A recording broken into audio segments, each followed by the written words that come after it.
Bienvenidos. Los efectos del conflicto entre Irán e Israel podrían extenderse mucho más allá, encareciendo, por ejemplo, los precios de la energía, las cadenas de suministro y las tasas de interés. Lo vemos en el siguiente informe. Iranian state media have shown these pictures of the aftermath of strikes in Tehran. El conflicto entre Israel e Irán no solo afecta a Oriente Medio, sino que también podría impactar en la economía mundial. Esto estaría en juego. Las facturas de energía podrían encarecerse en todas partes. Irán es el tercer productor de crudo de la OPEP. Más del 90% de sus exportaciones van a China. Cualquier amenaza a la producción podría elevar los precios. La segunda razón, aún más importante, afecta a las rutas de suministro, concretamente al estrecho de Hormuz. Un paso marítimo angosto ubicado entre Irán y Omán con un intenso tráfico de buques petroleros. El 20% del crudo que se distribuye en el mundo pasa por aquí. Irán ha amenazado con cerrar esta ruta importante para el suministro de energía, pese a que también depende de ella para sus exportaciones e ingresos. Desde el punto de vista económico, si Irán perjudica al resto del mundo, sería perjudicarse a sí mismo.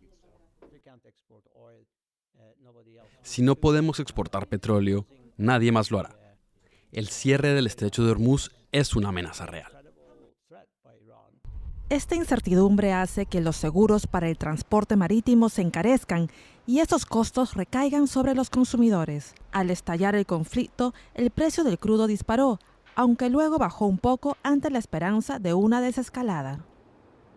El precio de la energía también influye en la inflación, que muchos países enfrentan desde la pandemia. Si el conflicto se intensifica, los bancos centrales podrían retrasar la reducción de las tasas de interés. Esto implicaría préstamos más caros y menos inversión, lo que podría derivar en una recesión. Un conflicto más amplio en la región podría provocar también una reducción del comercio global, debido a la interrupción de las cadenas de suministro. Este conflicto se da en un momento ya inestable para la economía global, con disputas arancelarias e incertidumbre política que dificulta que las empresas planifiquen sus próximos pasos. De manera que una escalada del conflicto entre Irán e Israel tendría efectos en cadena mucho más allá de Oriente Medio. Y vamos a ampliar este tema con nuestro compañero en la Bolsa de Frankfurt, Ezequiel Daray. Saludos, Ezequiel. El conflicto en Medio Oriente escala en una zona en la que se encuentran algunos de los principales productores de petróleo del mundo. ¿Cómo explicas que las bolsas suban, las divisas no tengan grandes variaciones y hasta los bancos centrales bajen sus tasas? Bueno, Paco, parece que las bolsas están desenganchando cada vez más de lo que ocurre en la economía real y lo que le está preocupando al mercado financiero más es lo que hace Donald Trump con los aranceles que este conflicto de Medio Oriente, porque como bien señalas, subieron prácticamente todas las bolsas, al menos aquí en Europa. El petróleo también subió, pero todavía no alcanza, está lejos de los $80, por ejemplo, que tenía en enero de 2025. El conflicto, el principal impacto que tiene es en el sector de la energía, sobre todo de petróleo y de gas. Pero hay un índice que mide la firma MSCI, que mide los activos de capitalización más grandes en los mercados desarrollados, es decir, los activos, las acciones más importantes del mundo. Bueno, en ese índice hoy la energía, las empresas que tienen que ver con energía, pesan menos del 4%. Es decir, la economía financiera ya no es tan dependiente de lo que ocurra con la energía. Sí, un elevado precio del petróleo que puede llegar a ocurrir le va a impactar positivamente a algunos índices, como ya lo vimos, el índice en Brasil, en Colombia, en Hungría, países que son exportadores netos de petróleo. También lo son los países del Golfo, pero los países del Golfo tienen la amenaza de la región y de que si el conflicto escala también se puedan ver afectados sus yacimientos. Por eso no vemos grandes crecimientos tampoco en las bolsas en esa región en el Medio Oriente.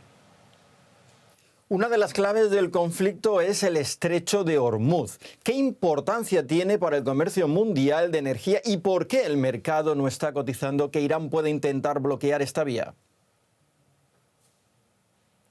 Bueno, Paco, primero hay que decir que es muy importante. Por ahí pasa, es un pequeño estrechito, pero por ahí pasa el 30% del comercio mundial de petróleo, sale todo el petróleo del Golfo por ahí, y el 20% del comercio mundial de gas. Obviamente, una amenaza de Irán con bloquearlo, con bombardear barcos que pasen por ahí, sería muy grave y afectaría no solo a Irán, porque por ahí pasan sus exportaciones, sino también a países como Irak, como Kuwait, como Qatar, como los Emiratos Árabes. Por eso el mercado no cree que Irán quiera ponerse en conflicto con todos los vecinos de la región que verían afectadas prácticamente el total de sus exportaciones. Y por ahí pasa gran parte de las importaciones, sobre todo de energía, de China. China es el principal comprador de petróleo de Irán, es el socio del que depende Irán comercialmente, y bloquear el estrecho de Hormuz no solo le obligaría a Estados Unidos a entrar en el conflicto, sino que probablemente a China, y es algo que no quieren lograr. Además, por ahí sale gran parte de la exportación de fertilizantes, de alimentos y de minerales que produce Irán, con lo cual es una posibilidad que el mercado está cotizando como muy baja y por eso de momento no se ve reflejado en el precio del petróleo. Gracias, Ezequiel, desde Frankfurt. Amazon, uno de los grandes empleadores de Estados Unidos, planea tener una plantilla más reducida en el futuro debido al avance de las herramientas de inteligencia artificial. Su consejero delegado, Andy Jassy, ha dicho a sus empleados esta semana que la IA ya está cambiando cómo se trabaja en la empresa. Jassy admite que no sabe cómo se va a cuantificar el impacto, pero espera una reducción de personal, sobre todo en oficinas. Y no es el único empresario que está hablando en presente del impacto de la IA en la mano de obra. Ana Nieto, ¿qué dicen los empresarios por ahí? Pues que la inteligencia artificial ya no es una herramienta de futuro, sino de presente y con crecimiento exponencial. Realmente no se sabe del todo el alcance de sus capacidades y sus aplicaciones, también sus limitaciones, pero la generativa y los agentes de inteligencia artificial que se encargan de labores de forma casi o totalmente independiente están entrando vez más en el día a día de las grandes empresas, las que marcan pauta. Microsoft despidió a 6.000 empleados hace un mes, y en el área de desarrollo de software. Duolingo, la aplicación para aprender idiomas, ha reducido su dependencia de contratistas y está usando contenido generado por inteligencia artificial. Bank of America también prevé una menor plantilla y el consejero delegado de Salesforce dijo que no se veía contratando ingenieros de software en el futuro. La lista de empresas es larga y está complicando la contratación de personas que están saliendo recién licenciadas de las universidades. De hecho, el consejero delegado de uno de los desarrolladores de inteligencia artificial, Anthropic, Darío Amodei, dice que va a haber un gran impacto, por ejemplo, finanzas, marketing, consultoría, mucho cuello blanco. Las grandes empresas que están moviendo estas transformaciones no hacen más que reforzarse. ¿Continúan las compras, Ana? Sí, hay cambios, hay movimientos de sillas. Una de las empresas que en este momento está apostando por capitalizarse más en inteligencia artificial es Meta. Aunque la empresa de Mark Zuckerberg ha hecho sus propios desarrollos de inteligencia artificial, ahora ha dado un vuelco a este área y ha invertido 14.000 millones de dólares en la compra del 49% de un desarrollador, Scale AI, y la contratación de su fundador, Alexander Wang. Según ha revelado la CNBC, a principios de años también quiso comprar la empresa de Ilya Sutskever, que es una compañía que todavía no tiene un producto, pero Sutskever sale de OpenAI. Sam Altman, que es el primer directivo de OpenAI, dice que Meta está intentando contratar al talento de su empresa, ofreciendo bonus de 100 millones de dólares, pero los empleados no se van. Gracias, Ana Nieto, desde Nueva York. Gracias. El cobre y el litio son muy demandados en todo el mundo, pero su extracción genera efectos devastadores para el medio ambiente, como en el norte de Chile, donde la minería desempeña un papel clave en la economía, pero al mismo tiempo provoca serios daños. Aquí, frente a las costas del norte de Chile, el agua fría rebosa de vida. Un bosque de algas a la deriva desde el fondo del mar. Sin ellas, los peces no tendrían nada que comer y los lugareños no tendrían ingresos. Pero no es todo, afirma la bióloga marina Alejandra González.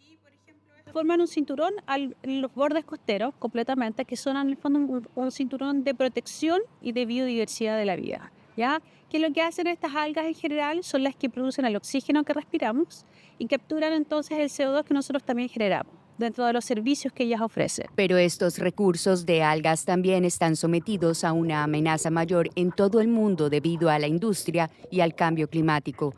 Según un informe reciente del Museo Británico de Historia Natural, los bosques de algas disminuyen cada año más rápido que los arrecifes de coral y las selvas tropicales. Esto preocupa a Sergio Gutiérrez Morales. Estamos recolectando el agua que va a la mar y tendiéndolo para después darle el proceso de secarlo y hacer atado y entregarlo. Ajá, ¿qué significa para usted esto después? Esto es sustento para la casa y para muchas cosas más porque beneficia a la familia. El pueblo indígena es el Changa y lleva generaciones recolectando algas. Culpan a los residuos de la minería de la región del desierto de Atacama, rica en cobre y litio, de deteriorar el medio ambiente costero. Lo mismo ocurre con las plantas desalinizadoras explotadas por las empresas mineras. Antes estos sectores eran muy ricos en algas, mariscos, pescados, cosa de que la mayoría de este pueblo vivimos de eso, de extracción, alguera, todo eso. Pero en el sector minero, con el relave del cobre, mataron muchas zonas costeras. Ahora nuestra mayor preocupación es por los futuros proyectos de desaladoras, que nos van a quitar mucho más costa y nos van a matar mucho más productos del mar. Científicos y lugareños exigen que se proteja mucho mejor la costa y sus bosques de algas. Sin ellos no habría vida en el mar. Y hasta aquí la economía. Pueden seguir esta y otras noticias en nuestras redes sociales. Les invito a que sigan con nosotros aquí en DW. Gracias por su atención. Nos vemos en la próxima emisión.